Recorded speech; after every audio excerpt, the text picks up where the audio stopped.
Hi guys, welcome to Devarajan Dayal channel. चलिए जो हम बात करते हैं मेक इन इंडिया इनिशिएटिव के बारे में डिटेल से डिस्कशन करते हैं, जो कि press information bureau government of India के द्वारा एक रिपोर्ट रिलीज किया है। उसको हम डिटेल से डिस्कशन करते हैं मेक इन इंडिया इनिशिएटिव की। हालांकि जो मेक इन इंडिया इनिशिएटिव जो पहला लॉन्च हुआ था जो कि 2014 में प्रधानमंत्री मोदी जी के द्वारा लॉन्च किया गया था, जो कि इंडिया को एक ग्लोबल मैन्युफैक्चरिंग हब बनाने के लिए लॉन्च किया गया था। इंडिया को मतलब सेल्फ रिलायंट बनाने के लिए लॉन्च किया गया था। इंडिया को सेल्फ सफिशिएंट बनाने के लिए लॉन्च किया गया था। इंडिया की इकोनॉमिक ग्रोथ को बूस्ट करने के लिए मेक इन इंडिया इनिशिएटिव लाया गया था, जो कि बहुत बड़ा डेवलपमेंट था। हालांकि जो मेक इन इंडिया इनिशिएटिव लाया गया था, जो कि लोकल फॉर वोकल, मतलब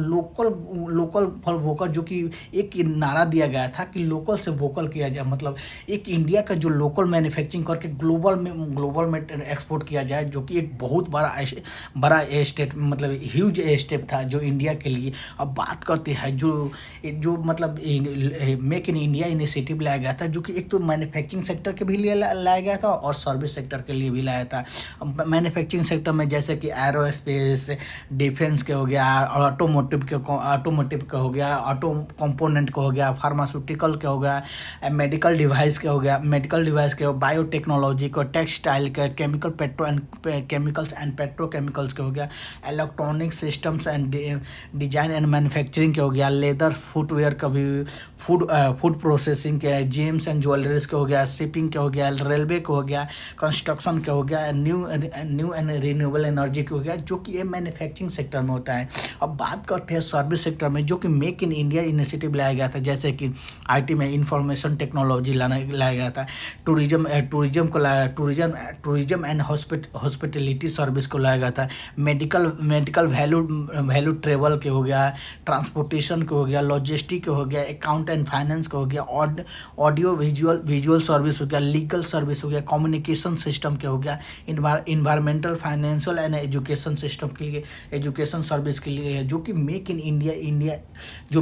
इंडिया इनिशिएटिव लाया गया था, क्योंकि इंडिया को मतलब खुद से डेवलप करने के लिए, इंडिया मतलब सेल्फ रिलायंट बनने के लिए, इंडिया किसी कंट्री पर डिपेंड नहीं हो, उसके तहत मेक इन इंडिया पॉलिसी लाया गया, मेक इन इंडिया इनिशिएटिव लाया गया, जो कि एक अच्छा स्टेप था अभी तक। अब बात करते हैं जो मेक इन इंडिया इनिशिएटिव लाया गया था, उसका मेन पिलर क्या था। पहला पिलर था कि न्यू प्रोसेस होना चाहिए, न्यू इंफ्रास्ट्रक्चर होना चाहिए, न्यू सेक्टर होना चाहिए, न्यू माइंडसेट होना चाहिए, जो कि मेक इन इंडिया इनिशिएटिव का ये पिलर था। New process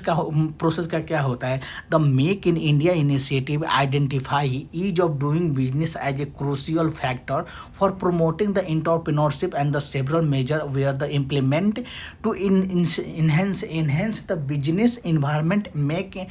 it is the more conceiving and the startup and the establishment the entrepreneurship, like जैसे प्रोसेस क्या, मान लीजिए कोई आप बिजनेस स्टार्ट करें, तो उस बिजनेस को मतलब जो बिजनेस का स्टार्ट करने के लिए अब कोई भी मतलब एक लीगल प्रोसेस होता है ना, उस प्रोसेस को सिंगल विंडो से, मतलब सारे प्रोसेस एक ही विंडो से आपको मिल जाए, जो कि ईज ऑफ डूइंग बिजनेस मतलब में भी मतलब काम आता है। जैसे आप कोई बिजनेस खोलना चाहते हैं, तो आप बिजनेस खोलना चाहते हैं तो आप हर मतलब गवर्नमेंट के बहुत सारे मतलब दरवाजे पर नहीं जा सकते, आपको एक सिंगल विंडो पर सारा आपको क्लियरेंस मिल जाएगा, उसको न्यू प्रोसेस बोला जाता है। अब जब क्लियरेंस मिल जाएगा, आप इंफ्रास्ट्रक्चर लगा मतलब आप कंपनी बैठा दीजिएगा, तो उसको जो भी आप सामान मैन्युफैक्चर कीजिएगा, उसको ट्रांसपोर्ट करके कहीं एक्सपोर्ट भी कीजिएगा, तो उसके लिए इंफ्रास्ट्रक्चर बनाएगा, जो कि गवर्नमेंट जो कि फोकस करेगा डेवलपमेंट इंडस्ट्रियल कॉरिडोर के लिए, जो भी इंडस्ट्रियल कॉरिडोर से कनेक्ट किया जाएगा, ताकि जो भी आप मैन्युफैक्चरिंग करेंगे उसको ट्रांसपोर्ट करके बाहर एक्सपोर्ट करें।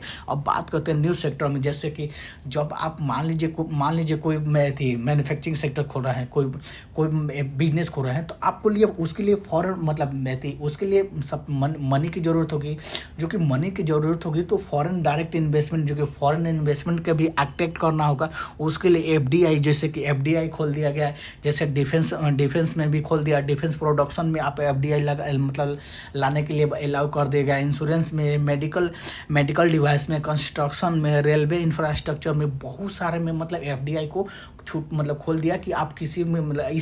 इस सेक्टर में आप डायरेक्ट एफडीआई इन्वेस्टमेंट कर सकते हैं, फॉरेन डायरेक्ट इन्वेस्टमेंट कर सकते हैं। अब बात करते हैं न्यू माइंडसेट। न्यू माइंडसेट है कि जैसे कि फैसिलिटेट करना, रेगुलेट करना, rather than the partnership industry and the driving the country economic development. जो भी आपको इकोनॉमिक डेवलपमेंट करने के लिए उसको मतलब कोलैबोरेट करने के लिए आप इन्वायरमेंट का हो गया, इन्वायरमेंट सपोर्ट हो गया, इंडस्ट्रियल सपोर्ट ग्रोथ हो गया, इनोवेशन करना हो गया, एंड रिसर्च एंड डेवलपमेंट हो गया, उस पर काम करने के लिए आपको न्यू माइंडसेट की जरूरत होगी। अब बात करते हैं जो कि मेक इन इंडिया इनिशिएटिव लाया गया था, जो कि उसके तहत PLI जो कि प्रोडक्शन लिंक इंसेंटिव स्कीम लाया गया था, जो कि मतलब जो भी बाहरी कंपनी है उसको अट्रैक्ट करने के लिए, उसको इन्वेस्टमेंट अट्रैक्ट करने के लिए PLI स्कीम लाया गया, जो कि प्रमोट करे, जो कि मेक इन इंडिया इनिशिएटिव को प्रमोट करे। अब मान लीजिए कोई बाहर की कंपनी है, अब इंडिया में कैसे आएगी, क्यों इंडिया में आएगी तभी न, जब उसको अट्रैक्ट करेगा, जब उसको गवर्नमेंट की तरफ से कुछ मतलब कुछ अट्रैक्शन मिलेगा, अट्रैक्टिव मिलेगा, फंड मिलेगा, तो उसके तहत मतलब मेक इन इंडिया इनिशिएटिव लाया गया था, जो कि अब तक मतलब $26 बिलियन जो कि PLI लगा चुका है, जो कि प्रोडक्शन लिंक इंसेंटिव में प्रोडक्शन, जो कि अभी तक 14 सेक्टर में जो कि production link PLI scheme included रहा है। पहले तो मोबाइल मैन्युफैक्चरिंग में एंड उसका कंपोनेंट, इलेक्ट्रॉनिक कंपोनेंट में, क्रिटिकल की स्टार्ट एंड द मटेरियल में, जैसे कि एक्टिव फार्मास्यूटिकल में आप PLI स्कीम लाया गया, API जो एक्टिव फार्मास्यूटिकल इंग्रेडिएंट हो गया, manufacturing the medical device, automobile and auto component, pharmaceuticals, drugs हो गया है, स्पेशली स्टील हो गया, टेलीकम्युनिकेशन नेटवर्क हो गया, इलेक्ट्रॉनिक एंड टेक्नोलॉजी प्रोडक्ट हो गया, एंड वाइट गुड हो गया जैसे कि AC हो गया, रेफ्रिजरेटर हो गया, वॉशिंग मशीन हो गया, इसको वाइट गुड बोलते हैं, जैसे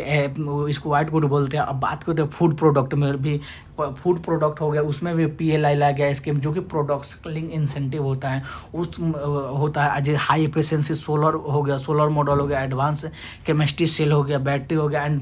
ड्रोन कंपोनेंट हो गया। ये अभी 14 जो सेक्टर है जिसमें प्रोडक्शन लिंक इंसेंटिव स्कीम लाया गया। अब PLI स्कीम मतलब क्या महत्व है। PLI स्कीम, मान लीजिए मतलब कोई बाहरी कंपनी है और बाहरी कंपनी इंडिया में इन्वेस्ट करना चाहती है, इंडिया में मैन्युफैक्चर करना चाहती है, तो उसको गवर्नमेंट उसको हेल्प करेगा, मतलब उसको हेल्प करेगा कि ताकि वो अट्रैक्ट होकर इंडिया में मैन्युफैक्चर करे, इंडिया में मैन्युफैक्चर करे तो इंडिया में डेवलप मतलब एम्प्लॉयमेंट जनरेट हो तो ऑटोमेटिकली हट के इकोनॉमिक बढ़ेगा तो अच्छा खासा इंडिया एक प्रोपोज मतलब वेलफेयर स्टेट बनेगा, जो कि बहुत अच्छी बात है कि इंडिया जो मेक इन इंडिया इनिशिएटिव लाया गया, जो कि सेल्फ रिलायंट बना इंडिया को सेल्फ रिलायंट बनाने के लिए एक अच्छी बात है। हालांकि ऐसे बहुत सारे अभी तक जो मतलब 2024 से लेके अभी तक लगभग 1.23 लाख करोड़ इन्वेस्टमेंट आ चुका है, जो कि प्रोडक्शन मतलब PLI स्कीम को मतलब जो जब से PLI स्कीम लाया गया उसके तहत 1.23 लाख का इन्वेस्टमेंट ऑलरेडी आ चुका है, जो कि 2024 तक ले इस। अब बात करते हैं कि record of the FDI boost. जब से मेक इन इंडिया इनिशिएटिव लाया गया और मेक इन इंडिया इनिशिएटिव के तहत PLI स्कीम लाया गया, उसके तहत बहुत सारे FDI मतलब इंडिया में बढ़े, जो कि 2014 में FDI आता था $45 बिलियन,